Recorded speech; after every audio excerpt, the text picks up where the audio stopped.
Alors, beaucoup plus complexe, le stock de sécurité maintenant variable en fonction des quantités commandées. Alors, comment on calcule dans ce cas-là le coût total de gestion du stock, Y, avec un stock de sécurité variable? Alors, le coût total de la gestion de stock est augmenté, bien sûr, du coût de stockage du stock de sécurité, mais cette fois-ci, par rapport à tout à l'heure, les quantités commandées sont modifiées. Est-ce que vous êtes d'accord? Est-ce que vous comprenez que les quantités sont modifiées puisque, justement, on dit qu'on veut un stock de sécurité qui varie en fonction des quantités commandées. Donc, forcément, les quantités sont commandées. Donc, le SS, le stock de sécurité en quantité, égale A multiplié par Q, par convention. Et qu'est-ce que c'est que A? C'est le stock de sécurité souhaité en quantité par rapport aux quantités commandées. Par exemple, le stock de sécurité égale A égale 1/5 de la quantité commandée. Vous me suivez? Le stock de sécurité, 1/5 par exemple de la quantité commandée. Quelle est la formule du coût total de gestion de stock dans ce cas?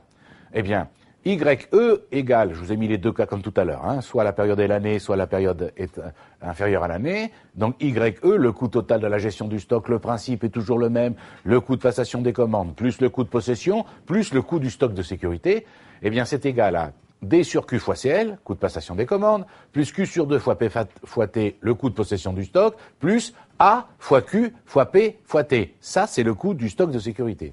Ou alors, Q sur 2 fois CS fois θ, plus D sur Q fois CL, plus A fois Q fois CS fois θ. Alors, quelle est maintenant, une fois qu'on a dit ça, l'incidence de l'existence du stock de sécurité variable sur la quantité à commander? Alors, nous avons vu toujours que pour trouver la quantité économique, il fallait, ou il suffisait, de calculer la dérivée du coût total. Alors, la dérivée d'une somme est égale à la somme des dérivées, donc je vous rappelle que la dérivée également d'une fonction qui est de la forme U sur V, d'accord? Eh bien, U sur V', donc la dérivée de U sur V, c'est égal à U'V moins UV' sur V2. Donc, ici, je reprends ma formule totale du coût total avec stock de sécurité variable. Eh bien, c'est la somme de trois éléments. Eh bien, la dérivée de ça, c'est la somme des trois dérivés. Autrement dit, il faut que je fasse la dérivée de D sur Q fois CL, plus la dérivée de Q sur 2 fois P fois T, plus la dérivée de A fois Q fois P fois T. D'accord? On est bien d'accord sur le principe. Ok, donc là, je l'ai réécrit sous une autre forme pour que ce soit plus facile que ce soit écrit sous la forme U sur V à chaque fois, puisque c'est multiplié. D'accord? Donc j'ai dit Y' égale D fois CL sur Q', plus Q fois P fois T sur 2, plus A fois P, A fois Q fois P fois T, bien entendu. On est d'accord? Donc, la synthèse, elle est où? C'est que, on a déjà vu excusez-moi, nous avons déjà étudié ce principe précédemment, bien sûr, on le sait. La première chose, c'est quoi? Regardez bien. D sur Q fois CL', on l'a déjà vu dans les cours précédents, je ne vais pas recommencer, donc je vous le fais directement, ça fait moins D fois CL sur Q2. On a déjà vu que la dérivée de Q sur 2 fois P fois T, c'est P fois T sur 2, vous êtes d'accord? Et, regardez bien, A fois Q fois P fois T, est-ce que vous êtes d'accord que la dérivée de ça, c'est A fois P fois T? Puisqu'en fait, là, l'inconnu, c'était Q, au départ. Donc, forcément, A, vous le connaissez, P, vous le connaissez, T, vous le connaissez, et la dérivée de AX, c'est A. Est-ce qu'on est d'accord sur le principe? Et vous savez bien que, ensuite, qu'est-ce qui va se passer? Les valeurs qui vont annuler la dérivée vont nous donner les extrémums de la fonction et on posera la dérivée est égale à 0 et ces valeurs qui vont annuler donc cette dérivée, ça donnera l'optimum. Donc si on fait la synthèse, la dérivée du coût total de gestion du stock en incluant le stock de sécurité, c'est moins D fois CL sur Q2, ça c'est la dérivée du coût de passation, plus P fois T sur 2, ça c'est la dérivée du coût de possession, et plus A fois P fois T, ça c'est la dérivée du stock de sécurité variable. D'accord? Donc, comme je vous le disais, les valeurs qui annulent la dérivée donneront le minimum de la fonction coût total de gestion du stock, et donc on posera la dérivée égale 0. Et donc, une fois qu'on aura posé la dérivée égale 0, comme d'habitude, eh bien, qu'est-ce qu'on va trouver? Ce qu'on appelle les racines en mathématiques, c'est-à-dire les valeurs qui annulent cette dérivée, et ce sera donc, par définition, l'optimum. Bien sûr, rappelez-vous encore une fois qu'on ne prend que les racines positives, puisqu'on est en train de parler de quantité, et des quantités négatives, ça n'existe pas, bien entendu. Donc, allons-y, on le développe. Ici, je vous mets la démonstration entière. Hein. Dans le cadre d'un examen, potentiellement, vous allez voir, vous nous serez, j'espère, j'en sais rien, mais pas dans l'obligation de tout démontrer. Encore que, rappelez-vous, je vous ai dit, il est préférable de comprendre le mécanisme, parce que selon le type d'exercice, vous pouvez être amené à non pas appliquer la formule, entre guillemets, bêtement, mais être obligé de le démontrer. C'est pour ça que je vous le démontre systématiquement dans le cours. Maintenant, ça, c'est pas sûr que ça tombe tout le temps. On peut utiliser très souvent directement la formule quand on la connaît. D'accord ? Mais imaginez que vous l'ayez oublié, la formule, vous ayez un doute, ou que pour des raisons liées à la façon dont est posé l'énoncé, que vous soyez dans l'obligation de faire toute la démonstration, il vaut mieux l'avoir vu au moins une fois. Donc, on répète, les trois éléments de la dérivée égale à 0, d'accord ? Donc là, je vais pas reprendre point par point, parce que je fais passer par exemple le moins d fois ciel sur Q2 de l'autre côté, etc., etc. Vous voyez, je développe, j'y vais étape par étape, et pas comme la plupart des auteurs, passer de là directement au résultat. Parce que je sais que l'expérience m'a montré que souvent vous avez des problèmes jusque-là, d'accord ? Donc, il vient D fois CL sur Q2 égale P fois T multiplié par 1 sur 2 plus A. Donc, là, Q2 égale D fois CL sur P fois T fois 1 demi plus A. Ça, c'est Q2. Donc, par définition, QE égale racine de tout ça, d'accord ? Alors, je mets ici la première formule avec P fois T si on travaille sur l'année, et je vous dis où QE égale la même formule, mais avec CS fois θ si la période n'est pas l'année, d'accord ? Donc là, ça c'est le résultat final quand on a tout démontré. Vous voyez que c'est pas tout à fait la même formule que tout à l'heure, bien entendu.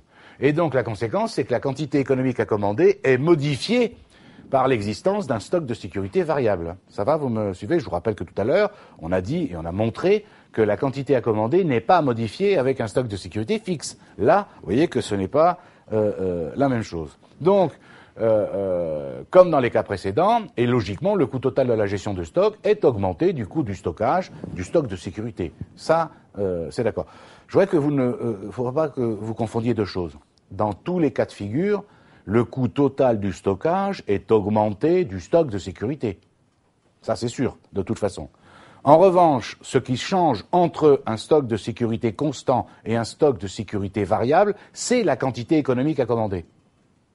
D'accord ? Si le stock de sécurité est fixe, la quantité à commander ne change pas par rapport à pas de stock de sécurité du tout.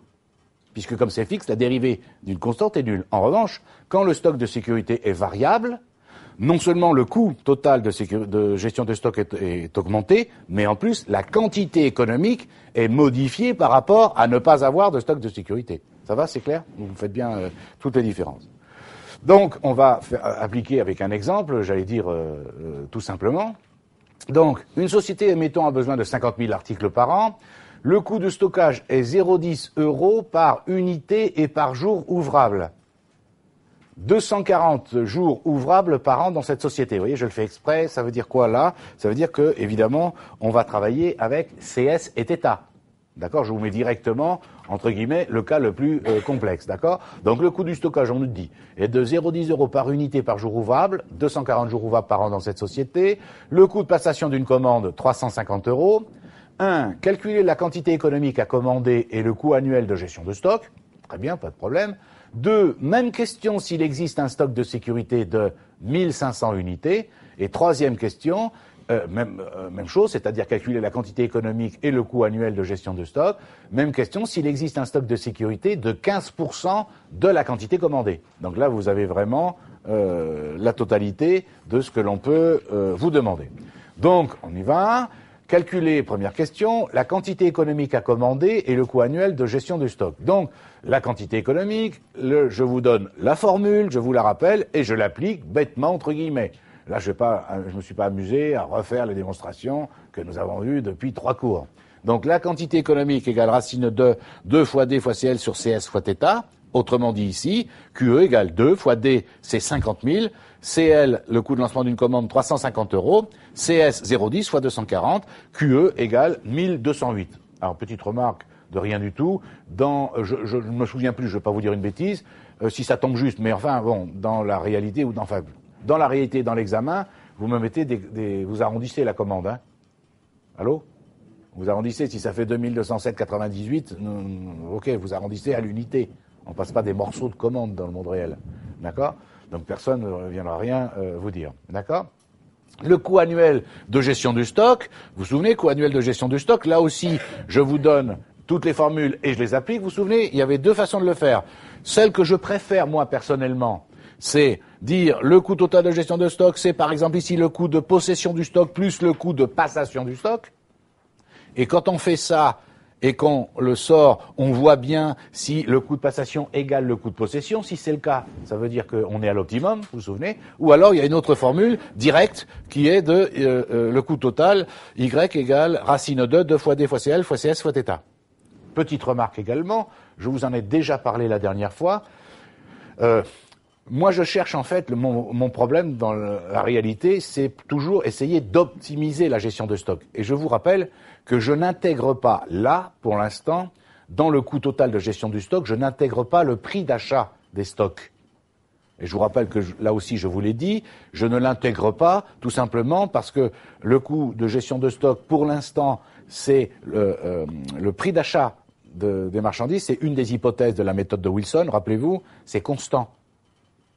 D'accord? Alors, vous avez besoin de 50 000 articles, le prix, il est de peu importe 2 €, 3 €, 4 €, on s'en fout, c'est pas le problème. Si vous voulez dériver ça, la dérivée d'une constante est nulle. Donc, quel que soit le prix d'achat, est-ce que vous me suivez? Quel que soit le prix d'achat, par décence, par définition, de toute façon, c'est pas ça qui va venir changer la quantité économique. Maintenant, vous avez des auteurs, je vous l'ai déjà dit, qui, eux, en plus du coût de passation, du coût de possession, et éventuellement, on le verra, du coût du stockage, viennent rajouter le prix d'achat. Il n'y a pas de problème, bien sûr, hein, je veux dire, on va pas se fâcher pour ça. Donc, je l'applique, hein, exactement, hein, la première méthode avec coût de possession, coût de passation, et puis après, directement, le total. Eh bien, ça fait YE, on trouve 28 983, hein, on est d'accord. Maintenant, même question, c'est-à-dire calculer la quantité économique et le coût annuel s'il existe un stock de sécurité de 1500 unités.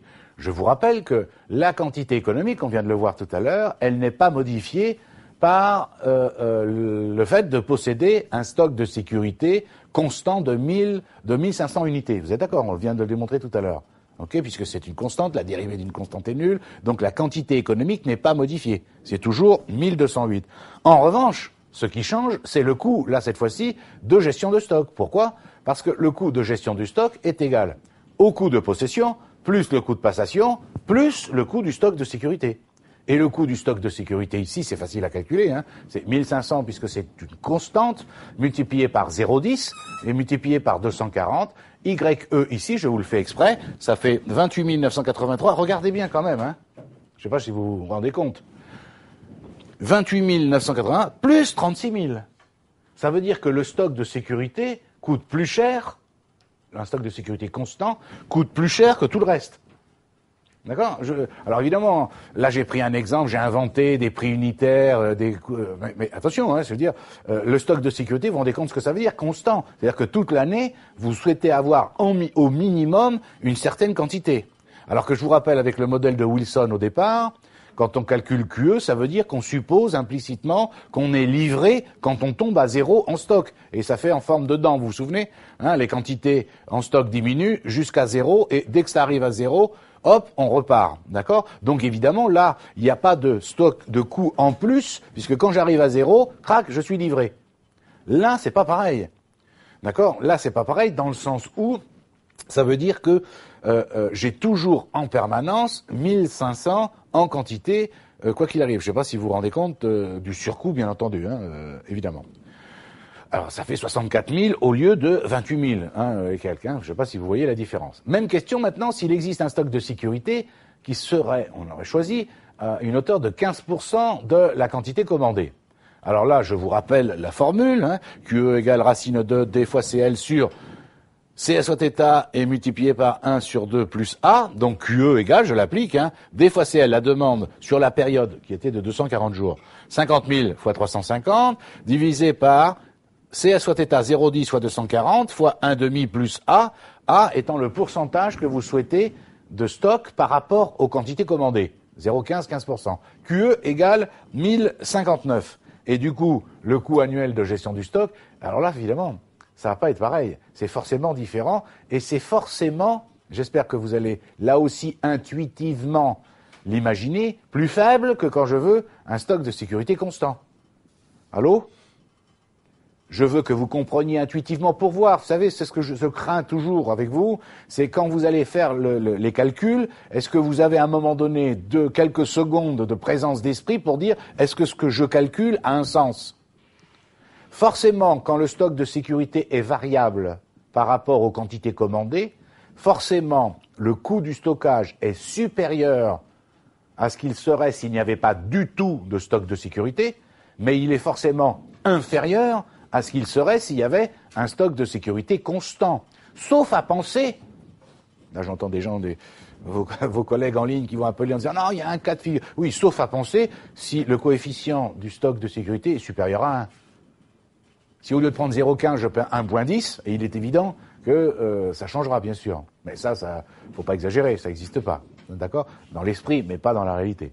Donc ici, YE, coût de passation, coût de possession, plus A, 0,15 fois Q, 1059, fois CS, 0,10 fois θ, 240, et ça fait 33 045. Donc, voilà. Je voulais vous faire cette partie de cours parce que ça peut faire l'objet, rien que ça, vous voyez, dans le cadre d'un examen, une des parties qui porterait sur la gestion de stock, et il pourrait y avoir cette histoire de stock de sécurité. Je fais encore une petite remarque avant de terminer ce cours. Plus tard, quand nous aborderons les aspects mathématiques, il y a encore un aspect que je n'ai pas traité, mais je veux d'abord travailler avec vous sur des rappels de statistiques et de probabilités. Il est évident que dans le même état d'esprit, y compris pour le stock de sécurité, on peut travailler en supposant que les quantités vendues, etc., ou les quantités achetées, ou les consommations plus exactement, suivent une loi normale de moyenne M et d'écart type sigma, et de considérer que, de calculer la probabilité de tomber en rupture de stock, et donc de calculer un stock de sécurité, etc. On peut même imaginer un peu plus vicieux, un peu plus complexe. Bon, ça c'est plutôt des cas d'examen que des cas réels, mais quelque chose du genre, ce sont les délais de livraison qui suivent une loi normale, avec un délai moyen de temps et un écart type de temps, au lieu que ce soit les quantités. D'accord ? Donc ça, je ne veux pas vous en parler maintenant, parce qu'il faut d'abord que je vous fasse des rappels concernant les outils mathématiques sérieux. Mais attention, la gestion de stock, je vous l'ai toujours dit, c'est pas si simple qu'il n'y paraît. C'est pas aussi bête que d'appliquer une formule qu'on a rentrée dans la machine et dire ça marchera toujours. Attention, la gestion de stock, ça fait partie des choses potentiellement un petit peu complexes si on on va fort en termes de précision et de difficulté. D'accord ? Mais ça, cette histoire de stock de sécurité, on va dire classique, je voulais absolument que vous soyez au courant pour pas être embêté, notamment dans le cadre d'un examen ou dans la réalité, si vous avez besoin dans vos entreprises de mettre en place de la gestion de stock. Parce qu'en revanche, je vous rappelle, ce que je vous ai dit aussi toujours, notamment en finance, que ce qui met en difficulté la plupart des entreprises, qu'elles soient petites, moyennes ou grandes, c'est toujours la trésorerie, et donc la trésorerie étant liée aux besoins en fonds de roulement, que le besoin en fonds de roulement intègre à l'intérieur, vous vous souvenez, le besoin en fonds de roulement, les stocks, les clients, moins les fournisseurs, les dettes sociales et fiscales, pour faire simple. Donc, ça veut bien dire que les stocks sont au cœur du problème du besoin en fonds de roulement. Bien sûr, pour les entreprises qui ont des stocks, bien sûr, pas pour les entreprises de services. Eh bien, une gestion de stock optimisée, c'est souvent, dans le monde réel, quand elle est bien mise en place et rapidement mise en place, c'est souvent la façon la plus rapide et la plus efficace d'améliorer la trésorerie. D'accord ? Même sans aller chercher des trucs super compliqués, la gestion de stock à mettre en place dans une entreprise, c'est rationnel, j'entends, c'est-à-dire ce qu'on est en train de faire, c'est souvent ce qui permet rapidement, le plus rapidement, d'améliorer la trésorerie. Parce que dire, il n'y a qu'à demander aux clients de payer plus vite, oui. Il n'y a qu'à demander aux fournisseurs qu'on les paye plus tard, oui, bien sûr, ça je peux pas dire le contraire. Sauf que ça, c'est beaucoup plus compliqué à mettre en place que d'avoir une gestion de stock rigoureuse et claire et précise. Hein. Notamment, rappelez-vous ce que nous avons vu aussi avec les deux méthodes. Au départ, on commence par soit la méthode des 20-80, soit la méthode ABC pour choisir comment et quels sont les types d'articles que l'on va suivre de très très près. Okay, donc vous voyez, quand on fait tout ça dans une entreprise, déjà on améliore sérieusement les stocks. Donc la prochaine fois, il me reste un autre cours encore, enfin il reste encore 2 cours sur la gestion du stock que je souhaite vous faire. Celui de la prochaine fois, ça va être le modèle de Wilson lorsque on intègre la pénurie et le modèle de Wilson lorsque le fournisseur nous propose des tarifs dégressifs. D'accord ? Et enfin, il restera un dernier cours que je vous ferai également, avec une représentation graphique ou sous forme de tableau, pour déterminer avec certitude combien commander. Alors ça, c'est la suite des calculs, mais surtout quand commander, parce que ça dépendra des délais de livraison. D'accord ? Je vous remercie de votre attention. À bientôt sur Compta TV. Merci.